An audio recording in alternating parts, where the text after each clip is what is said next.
26 जनवरी को जब राजपथ पर 72वें गणतंत्र दिवस की परेड होगी तब पूरी दुनिया की नजर हिंदुस्तान पर रहेगी, क्योंकि राजपथ पर दिखेगा हिंदुस्तान का दम। आसमान में जहां अपाचे, चिनूक, राफेल जैसे विमान गरजेंगे तो वहीं जमीन पर भारी भरकम तोपों से दुश्मनों का दिल दहलेगा। भारतीय सेना की ताकत और पराक्रम को देखने के लिए दुनिया की नजर केवल और केवल हिंदुस्तान पर रहेगी। भारतीय सेना के जवान इस दौरान जहां करतब दिखाएंगे तो वहीं दुनिया उनके हौसलों को सलाम करेगी। जमीन से आसमान तक,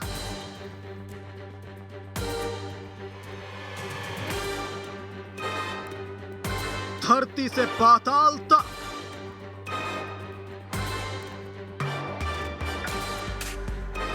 हिंद के जाबाजों की पैनी नजर,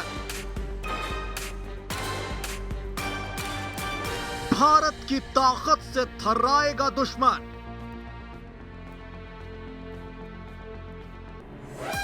Pinaka multi barrel rocket system, BMC-2, T-90 Bhishma tank, BrahMos cruise missile, Rafale विमान,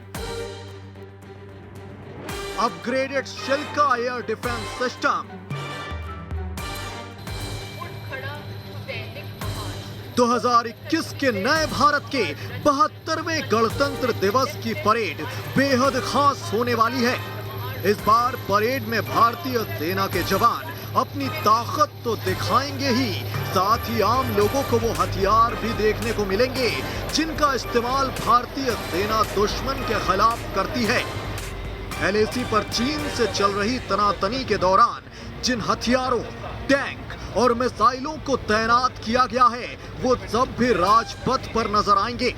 गणतंत्र दिवस की परेड से पहले हम आपको दिखाते हैं भारतीय सेना के वो ब्रह्मास्त्र जो आपको राजपथ पर नजर आएंगे। राजपथ पर 3 सेनाओं की ताकत का प्रदर्शन होता है और इसे पूरी दुनिया देखती है।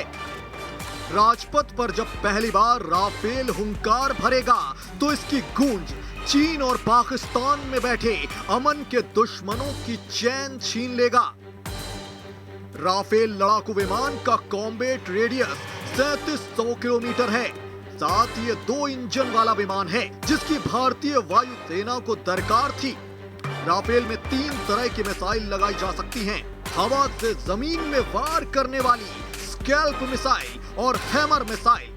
राफेल पर लगी गन 1 मिनट में 2500 फायर करने में सक्षम है।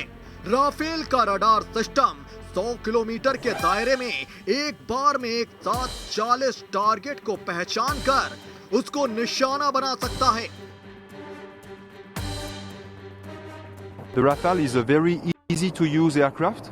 You have many things inside that makes the work very easy for the pilot. And the Indian pilots on the Rafale have made a perfect job, and we saw that they made a perfect exercise with us. They showed all the tactics quite like us, because the Rafale is very easy and you can be proficient like that, like a single click. पहली बार राजपथ पर parade का हिस्सा बनाने के लिए शिल्का को upgrade किया गया है। पिनाका एक मल्टी बैरल रॉकेट सिस्टम है जो कि 44 सेकंड के अंतराल में ही 12 रॉकेट्स दाग सकता है। इसकी एक बैटरी में 6 लॉन्च व्हीकल शामिल होते हैं। इसमें लोडर सिस्टम के साथ रडार भी जुड़ी है। साथ ही इसे कमांड पोस्ट के जरिए नेटवर्क बेस्ड सिस्टम से जोड़ा जाता है। पिनाका के मार्क 1 वर्जन की मारक क्षमता 40 किलोमीटर तक है, जबकि मार्क 2 वर्जन की मारक क्षमता 75 किलोमीटर तक है। इसकी commanding officer captain Preeti Chaudhary होंगी। एक all weather anti aircraft weapon system है जो कि for the first time Rajpath पे रोल डाउन करने वाला है और ये अपग्रेड किया गया है बेल के द्वारा।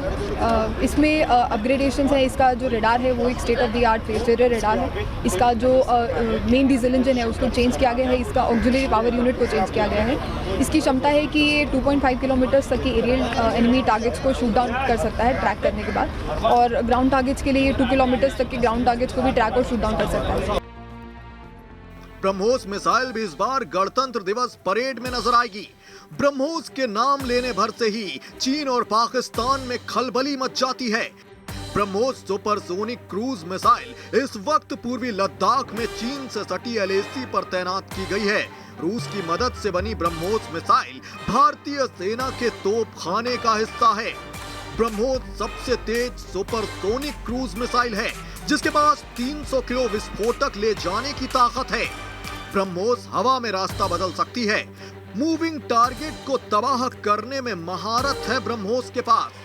यही नहीं, ब्रह्मोस वर्टिकल या सीधे कैसे भी दागी जा सकती है। 400 किलोमीटर तक बिना दुश्मन की रडार में आए यह मिसाइल दुश्मन के इलाके में तबाही मचाने के लिए जानी जाती है। राजपथ पर ब्रह्मोस मिसाइल की अगुवाई कैप्टन मोहम्मद कमरूल जमाल करेंगे। हर भारतीय को पता है इस वेपन के बारे में। ये खुद ही इसकी महत्वता को बताती है कि ये कितना महत्वपूर्ण वेपन है। और जब हम बात करते हैं इसके अलग स्पेसिफिकेशन की, तो ये 400 किलोमीटर तक मार कर सकती है, बिल्कुल एक्यूरेट हिट के साथ। स्पीड बहुत ज़्यादा है। BMP असल में रूस की रक्षा प्रणाली है जिसे इन्फेंट्री कॉम्बैट व्हीकल कहते हैं, जो एम्फीबियंस कैटेगरी का है, यानी सतह और पानी ये दोनों जगह चल सकता है। शरद BMP-2 की पानी पर रफ्तार 7 किलोमीटर प्रति घंटा तक है और ये 35 डिग्री के एंगल पर चल सकता है। कम वजन की वजह से इस गाड़ी को हवाई मार्ग से कहीं भी पहुंचाया जा सकता है। इस इक्विपमेंट की काबिलियत ये है कि ये दिन और रात के समय दुश्मन को 4 किलोमीटर की रेंज तक कारगर तरीके से एंगेज कर सकता है और उसको बर्बाद भी कर सकता है। अगर इसकी कैपेबिलिटी की और बात किया जाए तो दुश्मन को बर्बाद करने के लिए इसके पास में 30 mm रैपिड फायर कैनन है, 7.62 mm PPT मशीन गन है और एक ATGM जिसको हम जानते हैं एंटी टैंक गाइडेड मिसाइल, कॉम्पोस मिसाइल भी है जो दुश्मन को 4 किलोमीटर तक एंगेज और बर्बाद कर सकता है। गणतंत्र दिवस परेड में ये T-90 टैंक दिखाई देगा। ये टैंक 3rd जनरेशन का रशियन टैंक है जिसे हम भीष्म कहते हैं। इसमें 125 mm की गन है जो 5 तरह के गोला बारूद फायर कर सकती है। ये आर्मी का अकेला ऐसा टैंक है जो गाइडेड मिसाइल भी फायर कर सकता है। ये 5 किलोमीटर दूर तक किसी भी टारगेट को लॉक कर उसे नष्ट करने की क्षमता रखता है। इसमें 7.62 mm की गन भी है जो पैदल सेना के टारगेट को निशाना बना सकती है। इसके अलावा चाहे दुश्मन के कम्युनिकेशन सिस्टम को जाम करने वाली समविजय इलेक्ट्रॉनिक वॉरफेयर सिस्टम या फिर T-90 टैंक और इन्फेंट्री कॉम्बैट व्हीकल ICV सारथ सब के सब इस बार राजपथ पर परेड में दिखेंगे। आज भारतीय सेना दुश्मन के किसी भी तरह के हमले का बखूबी जवाब देने में सक्षम है। जमीन से आसमान और पानी से पाताल तक हिंदुस्तान की ताकत का तोड़ नहीं। भारतीय सेना के इसी दमखम, शौर्य और अदम्य साहस को देखकर चीन और पाकिस्तान की नींद उड़ी हुई है। T news state. तो 72वें गणतंत्र दिवस के अवसर पर प्रधानमंत्री मोदी ने भी देशवासियों को गणतंत्र दिवस की शुभकामनाएं की हैं। एक ट्वीट किया है, वो ट्वीट भी आपको बता देते हैं। देशवासियों को गणतंत्र दिवस की ढेरों शुभकामनाएं, जय हिंद। ये ट्वीट प्रधानमंत्री ने किया है। और यहाँ रुकेंगे एक छोटे से ब्रेक के लिए, बने रहिए हमारे साथ।